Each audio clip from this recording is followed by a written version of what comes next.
கடவுளுடன் காலை வணக்கம். புனித மத்தேயு எழுதிய நற்செய்தி 9ஆம் அதிகாரம் 14 முதல் 17 வரை உள்ள இறைவார்த்தைகள். அக்காலத்தில் யோவானின் சீடர் இயேசுவிடம் வந்து, நாங்களும் பரிசேயரும் அதிகமாக நோன்பு இருக்க உம்முடைய சீடர்கள் ஏன் நோன்பு இருப்பதில்லை என்றனர்.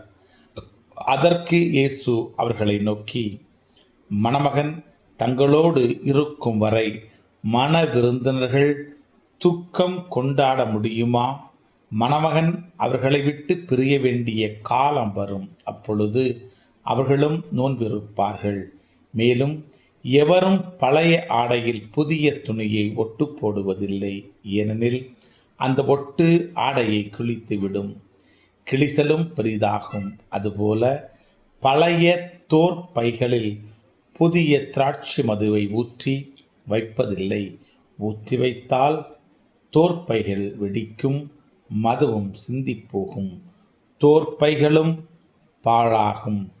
புதிய மதுவை புதிய தோற்பைகளில்தான் ஊற்றி வைப்பர். அப்போது இரண்டும் வீணாய் போகா என்றார். கிறிஸ்துவின் நற்செய்தி. இந்த நாள் இனிய நாளாக அமைய வாழ்த்துக்கள். பல பல பல புதுமைகள், பெருமைகள், இனிமைகள் இறங்கிய நல்ல நாள், ஒரு நல்ல நாள், நம் தேவன் தந்த நாள். இது நல்ல நாள், ஒரு நல்ல நாள், நம் தேவன்